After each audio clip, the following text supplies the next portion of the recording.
I find a lot of people in this hobby stress out because they're basically putting too much emphasis on one of those parameters and not changing the others around it. Hey there, Points people. You just heard a clip from Anshul Singh from Points, Miles, and Bling. Anshul is the founder of the Points, Miles, and Bling's blog. With a background in international recruitment and a history of work-related travel, he gradually became interested in using points and miles for personal travel. He has experienced different phases of the points game, from saving money to getting the most value per point, before finally learning to enjoy the game without stressing over it. In this episode, Anshul and I discuss what is value when it comes to the points game. We discuss the evolution of your mindset towards points as you get deeper into the game, and a reminder that this hobby should add joy to your life, not stress. We also touch on the importance of having a good network of people in the points game and how that can help you alleviate stress as well. If you're new to the points and miles game but don't know where to start, I recommend starting with a Chase Sapphire Preferred Card. Remember, if you decide to apply for the Chase Sapphire Preferred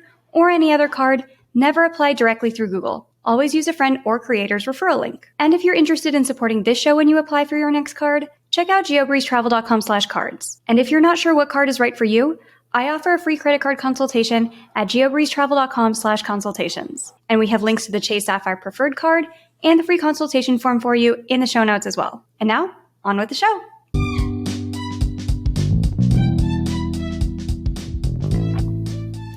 Welcome to the Geobreeze Travel Podcast, a show for anyone wanting to level up their travel hacking lifestyle. I'm your host, Julia Menez. I'm a travel hacker, coach, speaker, Filipino-American ENTJ who loves solid travel gear and using shortcuts on spreadsheets. On this show, I'm on a mission to bring you travel hackers from all walks of life to help you level up your travel hacking game. We dive into credit cards, miles, points, strategy, mindset, and the secrets behind how to travel the world for next to no cost. So let's get hacking.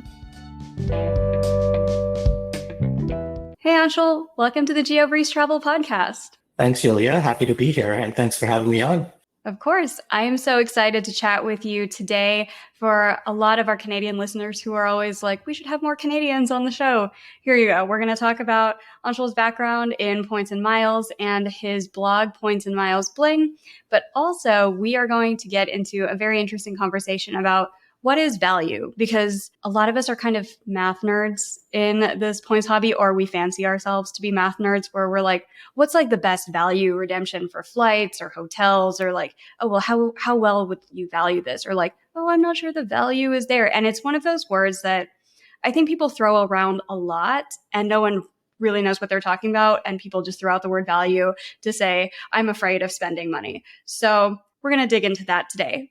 But before we jump into all of that, tell us about you. Tell us about your background and how did you get into the world of points? Right. So yeah, as you sort of introduced, my blog, which is called Points, Miles, and Blings, started off as a need, much like most of us in this space have to share what we learn about points and travel and everything else with our friends and family. And you eventually end up becoming the go-to person amongst your group of people. That'll be like, hey, I'm thinking of traveling here. What do you think is the best way to get there?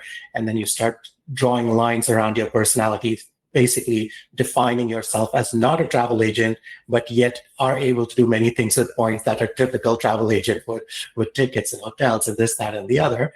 So that's how it literally started a few years ago at the expense of giving away my age. I sort of did come in a little bit earlier in the curve, so around 2014 or so, started actively sort of writing about it on the blog, and I was very lucky to sort of be incorporated into the boarding area network fairly early. So Randy Peterson, for those that don't know, runs, is the owner of Boarding Area Network, Flyer Talk, the Freddie Awards, and so on and so forth. So I was just happy to be part of that network in a very small way and started writing. So grew from there, but essentially it was my job. It was one of my first or second proper full-time jobs at a university that I would go out recruiting internationally. So international recruitment was a thing, or continues to be. And then when I used to travel for that, I was lucky enough to go and explore certain parts of the world where I'd never been, so vis-a-vis the continent of Africa, or even Eastern Europe, or other parts of Asia that I'd never been. So that was a great gateway into sort of being able to travel and on somebody else's dime. And that's always a good thing.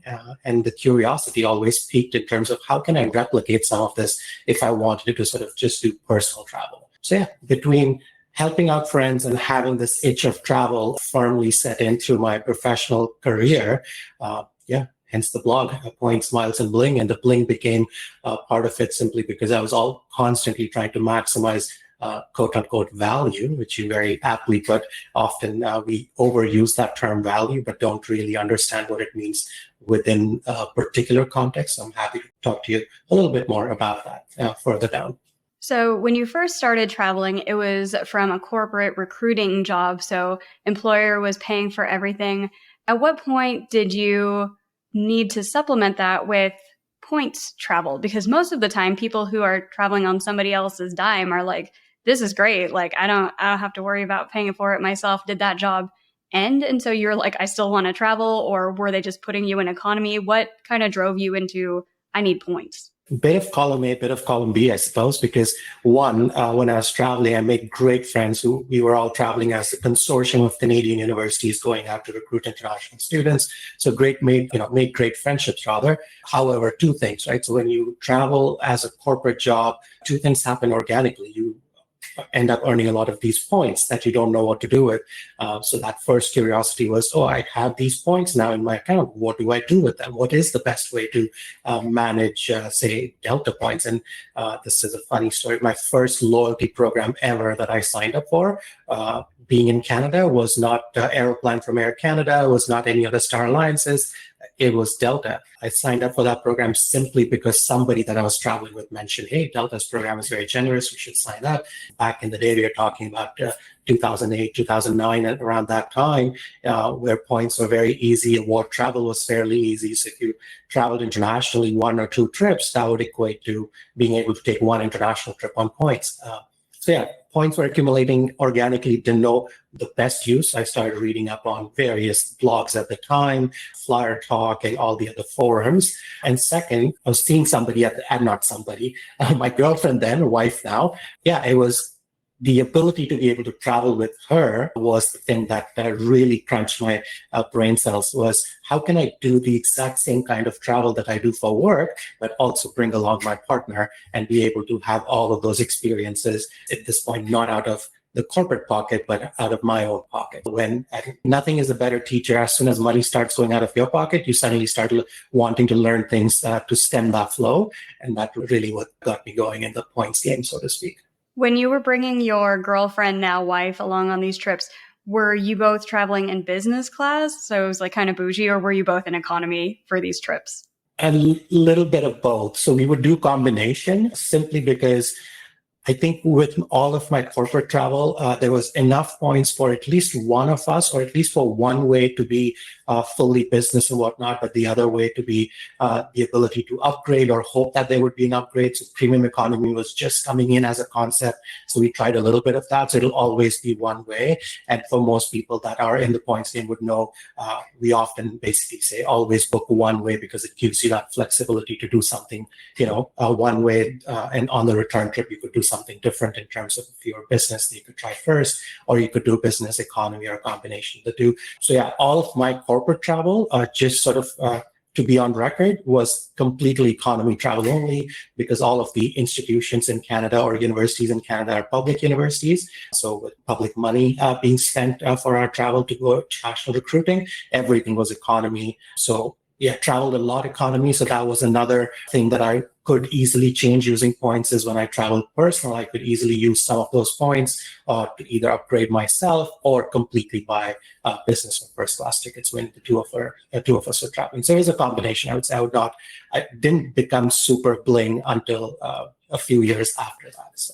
When you were redeeming points for your first business class or first class redemption, what was kind of the mindset shift that you had to get over at that point? Because it costs usually twice or sometimes a little bit more times as many points versus if you just redeemed those points in economy. So was it hard to just see points kind of leaving your account, or were you at that point like, I can't do economy anymore?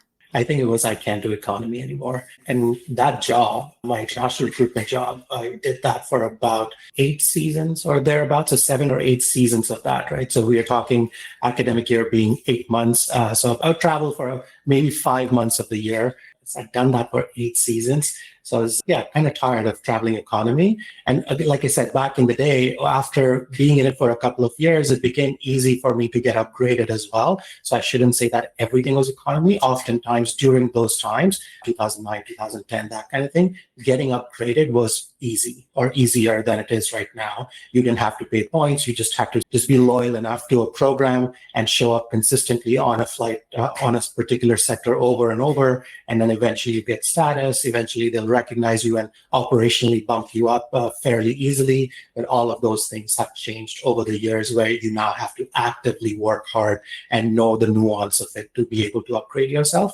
But at the time, it was definitely, I was tired of economy travel. In fact, when I eventually sort of left that position or that job in 2015, that was part of the reason. Was just I had been on the road constantly for so many years. Traveling out of a suitcase is a great pipe dream for many people, but for those of us that have done it for years, it sort of also becomes very taxing, both emotionally, personally, your friend circle, your family, just being able to divide your time amongst all of those. So that's how it sort of that arc rolled out. But by the time I was ready to leave that corporate job, I was fully sort of trained. I trained myself and trained my brain to think a certain way around value, think a certain way around the ability to be comfortable for on a 6 to 7 hour flight, as opposed to worry about, oh, this is going to cost me twice the amount of points. The allure was, oh, if I can sleep or just drink and eat till my heart is content for 6 hours, that's way better value than worrying about twice the amount of points at the time. Were you thinking of it in a mathematical way at all? Or was it largely, oh, here's like the cost benefit analysis of, if I can sleep for those 6 hours, I will get more work done the next day? Was there any of that kind of trade-off, or were you just like, my body is tired? Little bit of both. I think there's a nice little arc that everybody that tries to be in this points game long enough understands. So the first few years is that honeymoon period, right? You don't care about value. You're like, I'm going to be able to sleep if I want it for 6 hours on a flat bed on this international flight. So I'm going to do this, or I'll be able to redeem my points for a full week in Maui, where I would have normally spend thousands of dollars. So I'm going to do that. So you do that for a couple of years and then suddenly become prudent enough to understand what value is. And then you become a little more mathematical. Then you become a little more Scroogey in terms of, oh, you know what? Business class in Emirates might be way better than business class in airline X. So I'm going to do that because there's more value in that. So you start adding value propositions to it. And then I think eventually it comes down to exactly what you said, is your own personal comfort and your own body. And if you think that you get to a certain age, if you're in your 30s, late 30s kind of thing, you want comfort. Basically, that is the biggest sort of push or the driver that'll help you make decisions, is you want personal comfort. And if that comes at cost a few extra points, you'll be willing to make those few extra points towards that purchase. In my 20s, I didn't care as much about personal comfort because I just wanted to get to the destination in the best way possible and be at a place where luxury was the prime quotient. So I would do whatever spend I had to do, and eventually became a little bit prudent and thought, you know what, being in a fancy hotel for 4 or 5 nights is way longer in duration than being in a fancy airplane for like 6 hours. Like, you know what I mean? So it became that level of mathematical proposition, and then eventually sort of turned around in the last few years to go, you know what, I just want to be comfortable no matter where I'm going.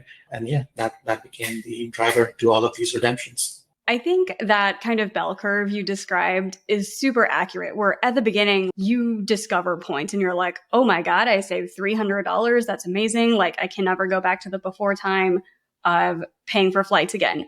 And then suddenly it becomes this obsession of, I need to get everything for free. I should never be paying for anything again, or I'm just like a loser at this. A little bit later on in the evolution, you're just like, I can't spend that many points on business class. And then people discover cents per point, where they're like, oh, well, I can get 17 cents per point if I redeem it this way. And then you start telling all your friends about it. And then you look like a crazy person with all like the red yarn on the wall. Like, if I just do an around the world redemption and take advantage of the Canadian stopover rules, I get 17 cents per point. So there's that point in it where you're just like, I am mathematically superior to everyone else. Look at me. And after that, like, I think it's kind of like as you age, you chill out. And I think people are that way with points too, or once you've been in the game for a while, you're like, it doesn't matter. Like you reach some kind of abundance mindset eventually if you know what you're doing with points, where you're like, I'm going to earn more points. I can kind of predict how much things are going to cost. And I know roughly how many points I need to sustain the lifestyle that I want. It's okay if you get 4 cents per point versus 14. Like 4 cents per point is still great. So I think that bell curve that you kind of describe of, I don't know anything. Oh my God, look how superior I am because I know math. Oh my God, I just realized I don't know anything again. And then eventually like you're competent enough to like chill out and just be like, enjoy the game of points, because this hobby is supposed to make us happy rather than stressed. And I keep trying to remind people that, where everyone's like, I'm so stressed out by my points. I'm like, why? This should be a fun thing for you. I think what you described is completely accurate. Yeah, and I think what you just said about fun is the key, right?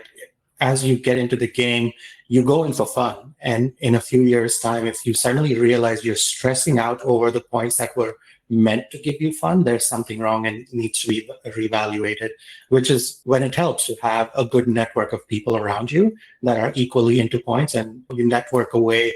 You learn so much through others, and so if you have a good set of people around you and you're stressing over points, somebody should be able to tap on your shoulder and be like, dude, you're stressing a bit too much over deciding business class for 6 hours or first class for 5. You need to calm down and just make that redemption in whatever makes you happy, right?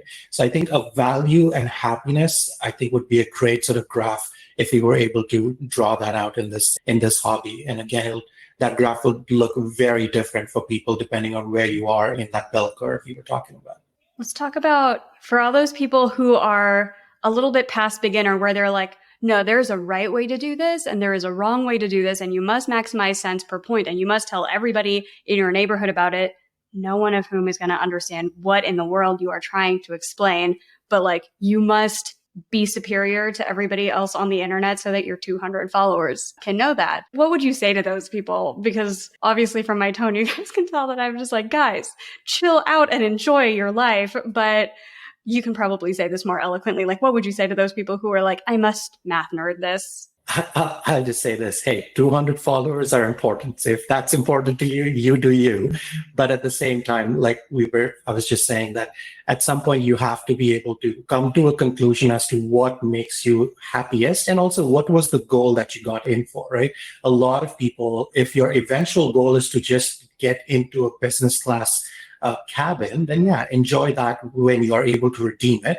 If the end goal was to be able to, hey, look, I go to South Africa or I go to the Middle East or go to South Asia, like in my instance, I came to Canada as an international student. So those goals kept changing for me, right? So as an international student, when I first very early in the early 2000s started realizing what points and loyalty programs and all of that meant, my literal goal was just to be able to go see my family once a year. And if I was able to use some points towards it and not have to spend, from what I recall back in the day, it would be like a $800, $900 round trip ticket to say India go from Toronto to Mumbai, where my folks live. And for me, if I was able to just get a little bit of discount, $100 here, $200 there, or the best redemption or few, usage of my cashback points would bring it down to say $600. That was fantastic, because that was the goal. The goal was to just get from point A to point B in the cheapest way possible. Then that goal eventually changed through my corporate job and all of that. And then the goal was, how can I make that journey from point A to point B slightly more luxurious, as opposed to, constantly traveling in economy.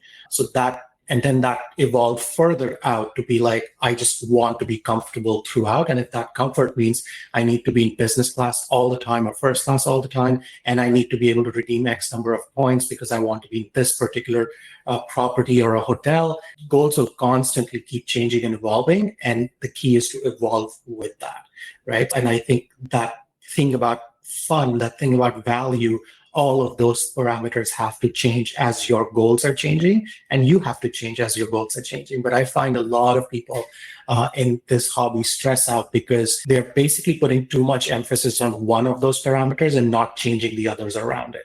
But if you constantly shift your own expectations, your own goals, and you understand what sort of how your points are coming in and how you're able to use them, if that changes over time as well, I think most of us should be able to have a fairly balanced approach to this, because let's be honest, not every trip is based on value. Some trips are bigger, some destinations are bigger than value. If somebody told me that I'd be able to go whale watching in a remote location in Newfoundland, but at the expense of lots of points and really the worst value, I would still do it. I'd be like, if the decision between me going and not going is a bad redemption value, I'm still going, because at that instance, I'm putting the value on the destination itself and not so much mathematical value of the points. But if I was to go on, say, business trip that I could either choose to go in economy or business class and a few points here or there, then in that case, I would do a bit of math because then I'm putting value in terms of my comfort in going from point A to point B. I guess depends on who you are. And if you're too keen on keeping those 200 followers and a certain value system, or the CPM and CP, the cents per point and cents per mile upfront or at the top, then yeah, that's you. And you should still be able to do that and just do it consistently while being honest with yourself. I think that's the key. If you're looking to earn more points and miles, there are usually two main ways to get there. The first one is with credit card sign-up bonuses, where you can easily earn tens of thousands of points by putting your expenses on a new credit card. If you're in the market for a new credit card, we offer free credit card consultations and provide you with personalized recommendations based on your particular travel goals, budget, and lifestyle at geobreezetravel.com/consultations. But there are also a ton of ways to earn points outside of opening more cards. And we have some of my favorite methods like stacking, finding hidden bonus offers, and finding reimbursable spending strategies outlined in my free webinar called You Do Not Need 20 Cards. Check out the free webinar on geobreezetravel.com/webinar.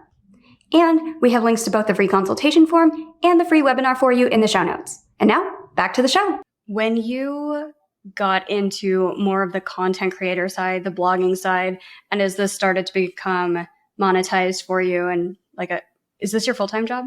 No, it is not. So it continues to be how many ever years down the line now, still continues to be my sort of moonlighting. So the points or the blog itself or the team that we have now, the monetization included, continues to be something that we do, at least I do, after my day job is over. As you've kind of grown this side gig, is there ever that thought in your mind? Because I know a lot of people who are working on monetizing and trying to turn this into a full-time thing.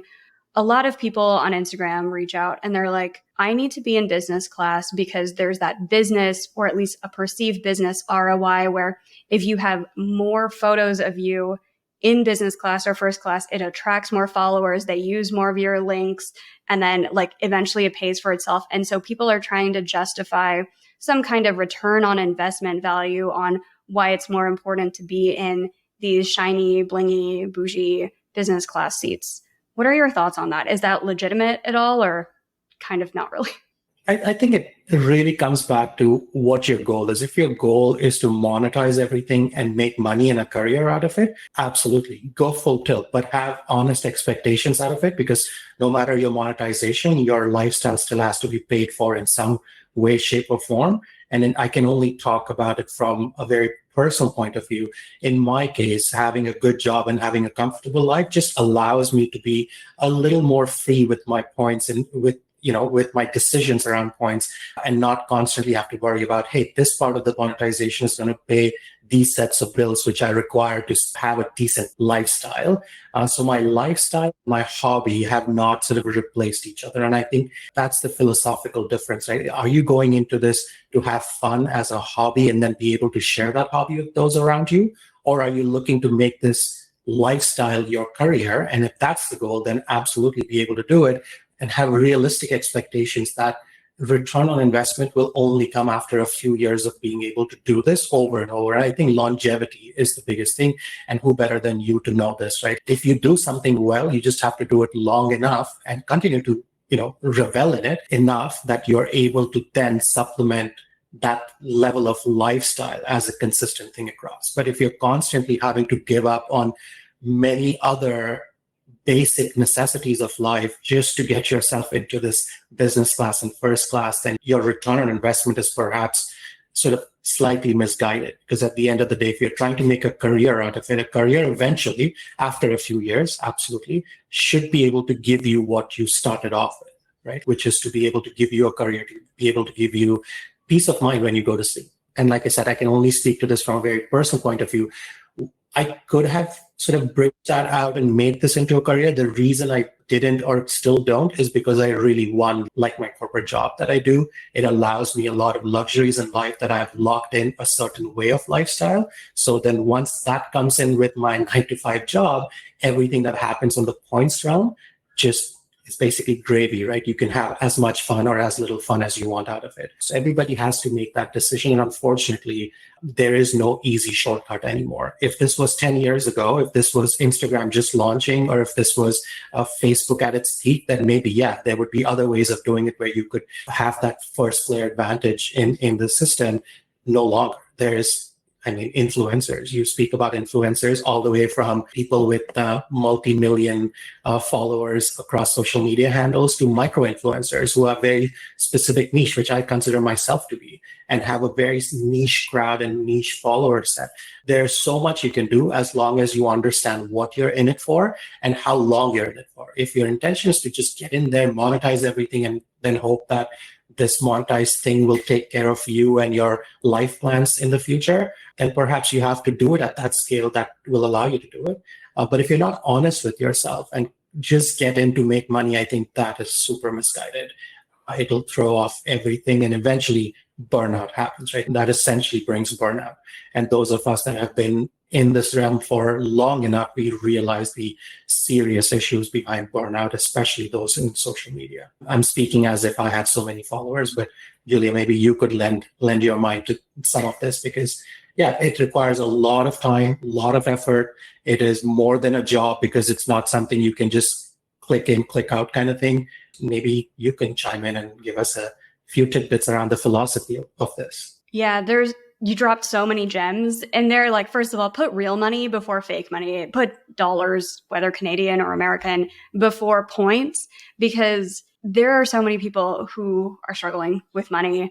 And if you're like, the way out of this current situation is I need to fly a business class flight, then I'm going to go viral, then people are going to use my links, and I'm going to make hundreds of $1,000s a year.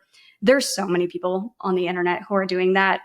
Another gem you said, there's not that first mover advantage anymore. It's just much harder to go viral that way. And almost everybody these days has affiliate links with card referrals. So that might have worked in the past. And I think it's still like a dream for some people where they're like, I'm going to fly one business class flight. I'm going to make one viral reel of me sitting in business class. People are going to be like, oh my God, you're amazing. Teach me your ways. And then money is just going to pour in. That is very much not how it works for like 99.99 whatever percent of people.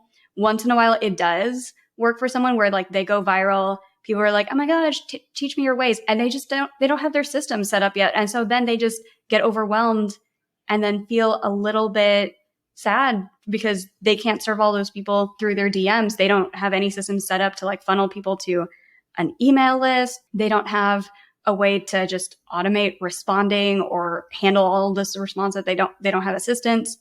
So that's one road, is like, maybe you do go viral and you're not ready for it. But for the vast majority of people, it's a bit of a grind, and you have to really enjoy that grind. And like you mentioned, if you're getting into this because you're like, oh, the ROI is there because if I get this business class flight, I'm going to go viral on Instagram. I can monetize this. I can quit my job. I can slap my boss on the way out and be like, I hate you and I've never wanted to work this job. Like, that's not how it usually works. And with every post that you put on Instagram, you have that in the back of your mind where you're like, if this is not the one that goes viral, I can't stand another day at my 9 to 5. You're going to get really, really resentful against this hobby, which once again is supposed to be fun.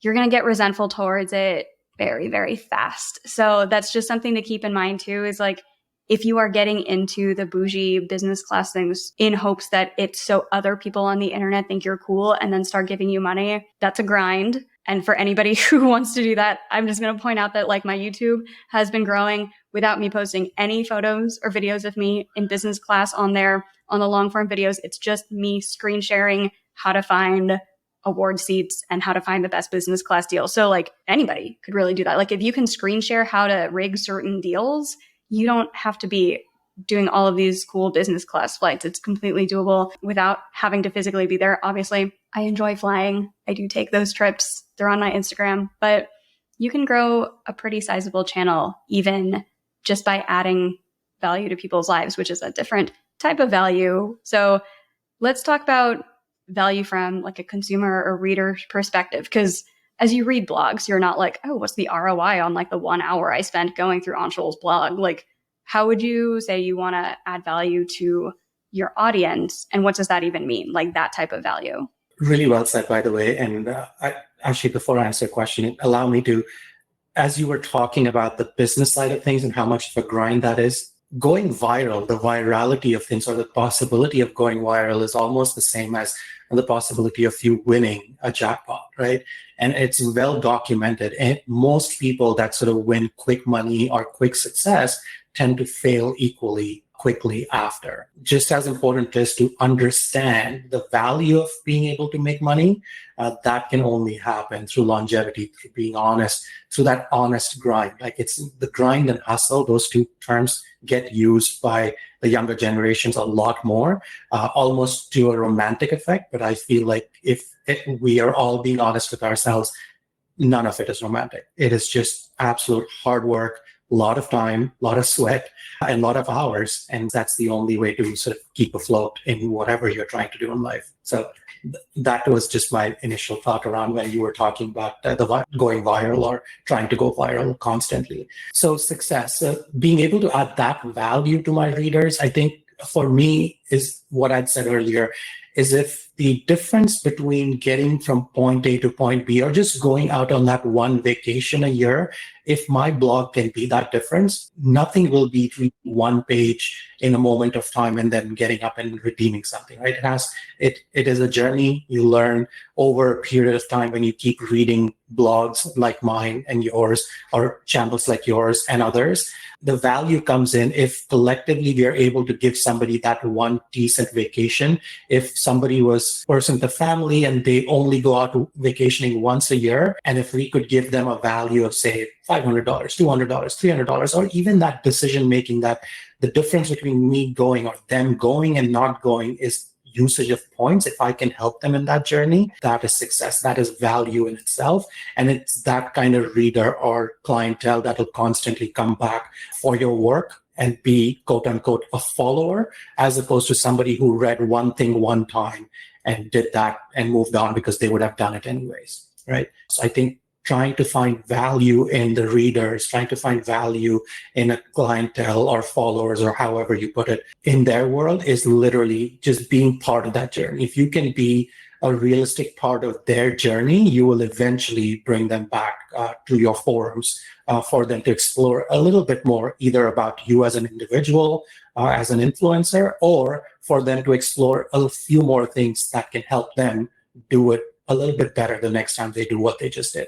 Yeah, I love that. And there's also, I would say, the qualitative and quantitative side of the value for the people who look to us for guidance as well, especially on free content. A lot of that value is just, oh, now I learned a fun trick that I didn't know before, or, oh, now I can go implement this in my life. So it's very qualitative that way because I don't expect everyone on the internet to be giving me feedback about how much they saved each time. I love when people do reach out and tell me that kind of information, but I don't expect it. Whereas with like my high ticket client or like my course students or somebody who's like paid me money, that is where I do obsess over like, did I get you the return on investment that you needed? If you're paying me some amount of money, usually I try to at least 10x it, where if somebody's like paying $5 or $10 to go into a Patreon and they ask a question and they actually like implement the advice, hopefully they're going to get at least $50 of savings out of that, or at least $100 if they actually implement the advice given. Whereas if somebody's paying me a lot more than that for one-on-one help,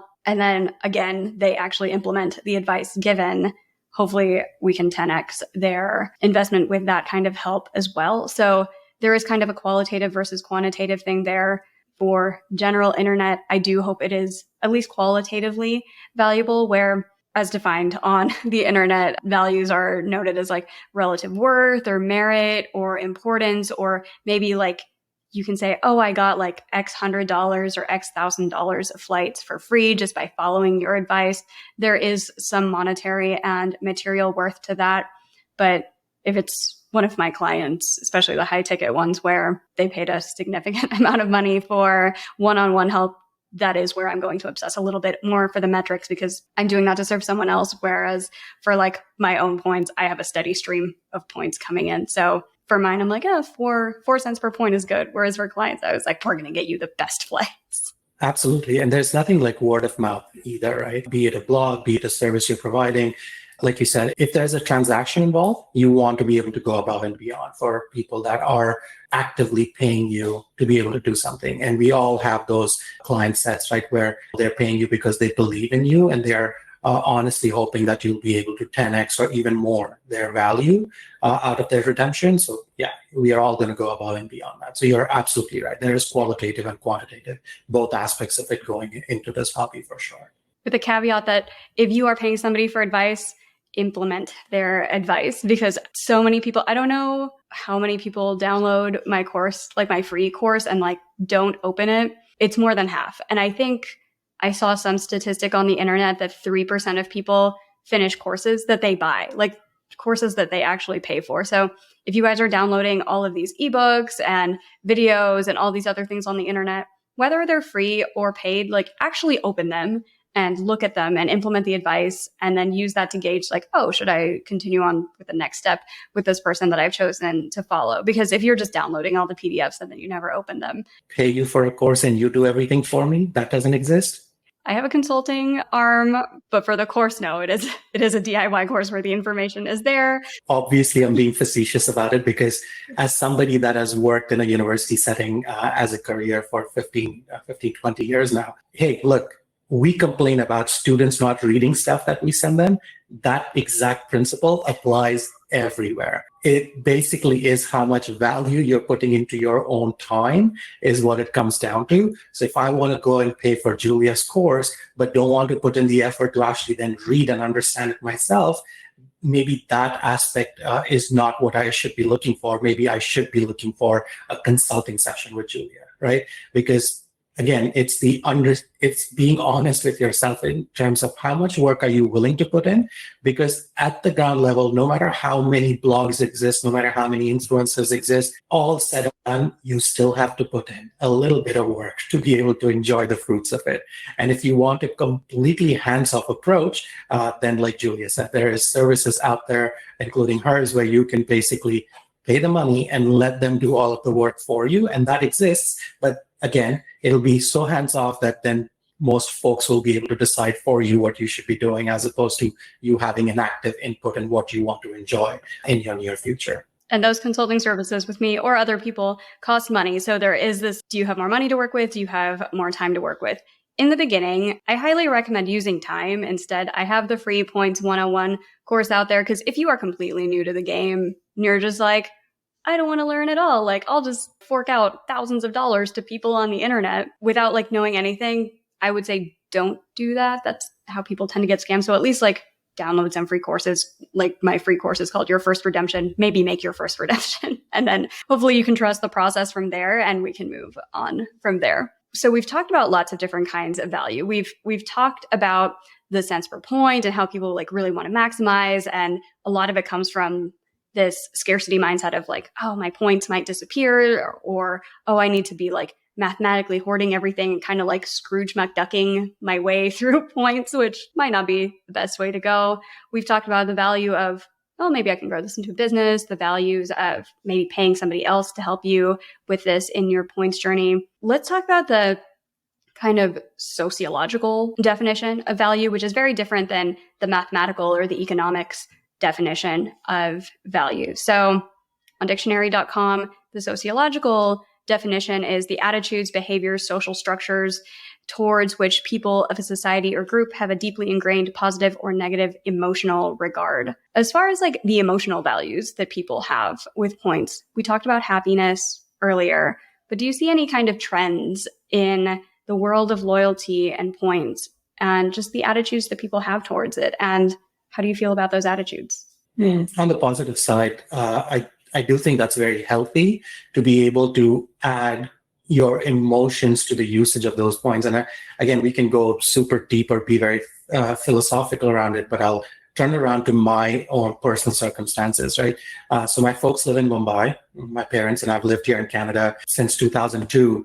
And every time I've been able to use my points for when they travel, to just have that joy of being able to share that with your family members and sort of have them understand some of these successes and what it means for me to constantly talk about points and social setups and things like that. That gives me immense pleasure and joy. That's fairly unparalleled, right? Like, and from a sociological perspective, that's also looked at as a good thing in society, right? Oh, you're helping your mom and dad travel a little bit better. So that's great. You're helping mom and dad, you're helping family. So I don't think you can find direct equivalency of that on the flip side, where you're just constantly just doing things for yourself and posting about it and talking about it.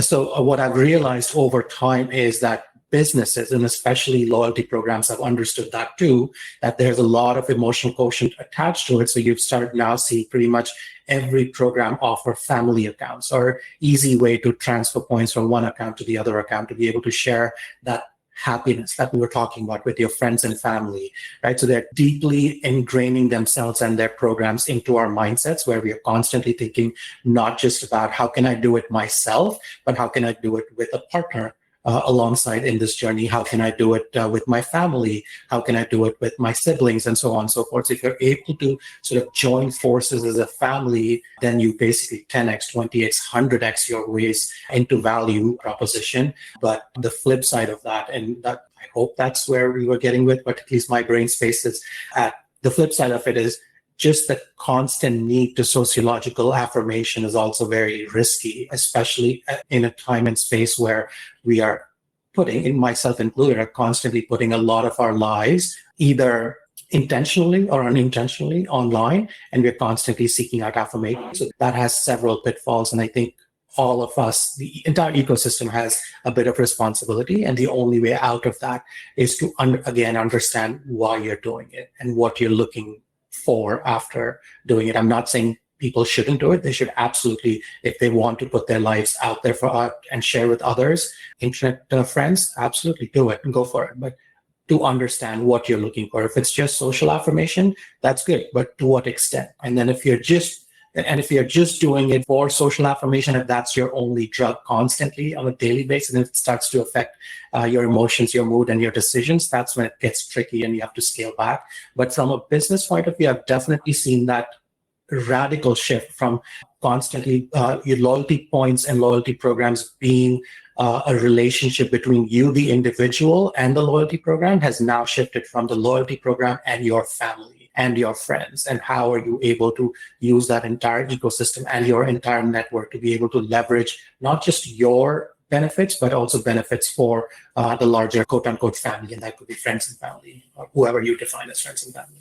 Yeah, I love that. I especially love how you mentioned, like, if you're living your life for social validation on the internet, that's a rough game. Like, I don't want to say should or shouldn't, but it is a rough game. And I've heard a lot of people who tend to have like more public personas just be like, oh, maybe I'm just going to only talk about this on the internet because like there's so much at risk, and that drug, it's just so fleeting. Like the dopamine of like people like my stuff, it's very fleeting. So if that is one of your core values, is like social validation on the internet, it's a tough road. My wishes are with you. That's a tough road to have as one of your core values. But also what you mentioned about a lot of the happiness is derived from community and like off of cyberspace, like in the real world and connecting with others. And the extent to which points let us do that, I think, is one of the most magical things about points. That would be one of my core values, is like in person, real time, getting to hang out with people. That's why we love doing meetups. And I think that brings a lot more happiness as well. So to the extent that points can help you make that happen, that is amazing. And the greatest win, if you're in it for the win, is to be able to enjoy each other's success, right? And that comes from a lot. And I've I was very unaware of that aspect of this community until we started hosting Points, Miles, and Bling meetups across Canada. And we, in fact, did a couple in Vegas as well. People want to be able to spend time and their money to come and connect with like-minded folks, right? To be able to see, and because I've done it for so many years now, I've seen some great friendships grow out of it within the community. And in our Discord channels, they'll be sort of, applauding each other's success and applauding each other's niche. We have a couple of people that are immediately coming to mind. One person obsessed with a particular chain of food, and they constantly talk about being able to go to different countries and being able to try their food, Din Tai Fung, DTF. And they constantly are putting pictures, sharing pictures, and initially thought, wow, it might really bore people to death. Like, why would they enjoy all of these pictures this particular individual is posting? But I realized through the community, everybody is enjoying their nerdiness. Everybody's enjoying the fact that this person is wanting to and is able to travel from point A to point B to point C to point D, just exploring Din Tai Fung's menu across the world and share that. And that's such a beautiful thing to be able to see somebody else's joy in partaking in that. So at least I learned it that way and sort of opened my mind in terms of, yeah, you can really enjoy other people's success as well, no matter how personal your points journey is. I relate to that so much. I love when people send me DMs of points wins they got, or like really any wins that they got in life. I love when people DM me that good news. So if anybody's listening to this, send me DMs of your points wins. Even if like it was through my free course or somebody else's free course, or if I had nothing to do with it, still just like send me your wins and I will do a happy dance with you for that. So as we kind of wrap up here, we dropped puns, so much value today, so many gems. If you had to wrap up all of your points and miles knowledge and really just how you think about value when it comes to points and miles up into one quote that we can fit on an Instagram quote card, what would your best piece of advice be? Ooh, that's a lot of pressure. Allow points to be your friend and to be able to just explore whatever you are in it for. And if points were sort of the key to your inner child, allow it to be that. Don't make it into a business. Don't make it into a transactional value. Allow it to be that emotional quotient that brings you all the happiness. As long as you're able to sort of your real pursuit for happiness through points is about travel, enjoy the travel and eventually value points. Everything will come with it. But just be able to define what that happiness is for you in this hobby as well. And we do that kind of decision making in every aspect of life, right? We put emphasis, and Julia spoke about time and money. So you're putting emphasis on one or the other at any given point of time. And if points is allowing you to put less time and enjoy more food, do that. If points is allowing you to put less money and enjoy the same food, do that. But just be able to find your happiness in this game is the key thing. Love it. That's fantastic advice. And speaking of great advice, can you give a shout out to somebody else on the internet who you would recommend our listeners follow for even more points and miles tips? I'll give a shout out to Rick. Rick is Extraordinary Travel Festival. Go look up Extraordinary Travel Festival, and that's co-run by Rick and Stefan Krasowski. These two folks do a lot of great work around destination being the focus. And the reason I'm giving them a shout out is because there's so much focus within this points community about the journey between point A and point B. I feel like we often lose out on the real value of us being in a certain place and enjoying that certain place.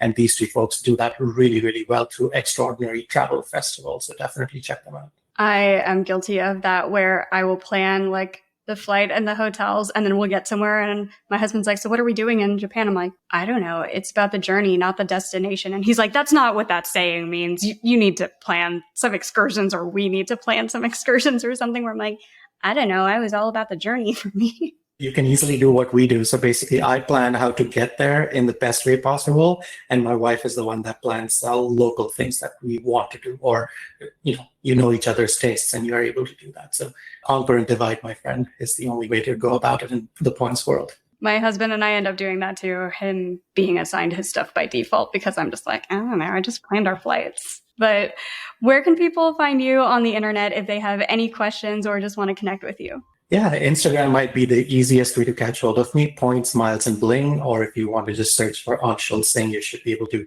get through my Instagram. And Points, Miles, and Bling is the blog itself.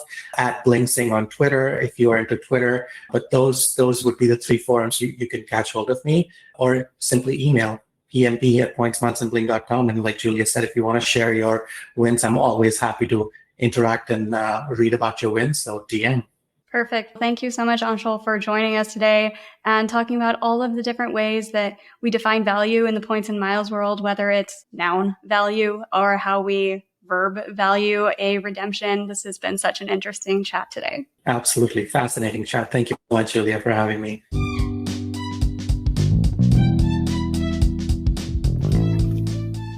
Thank you so much for listening to today's episode of the Geobreeze Travel Podcast.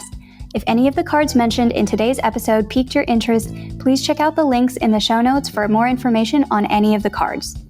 Also, if you apply for a card using the links on that page, I may receive a commission too, so please and thank you. P.S. I hear the links work better in Internet Explorer or Safari, and sometimes the credit card applications tend to glitch out in Chrome. Additionally, it would mean the world to me if you could subscribe to this podcast, leave a 5-star review, and share it with a friend. And if you would like to make even more travel hacking friends, please sign up for the Patreon to access our monthly masterclass hangouts. We dive deep into a particular points program each month, and you'll get to ask all of your travel hacking questions and enjoy being around other people who enjoy points and miles just as much as you and I do. If you would like an invite to the next one, head over to geobreezetravel.com/hangouts to sign up to be on the invite list. Take care and happy travels!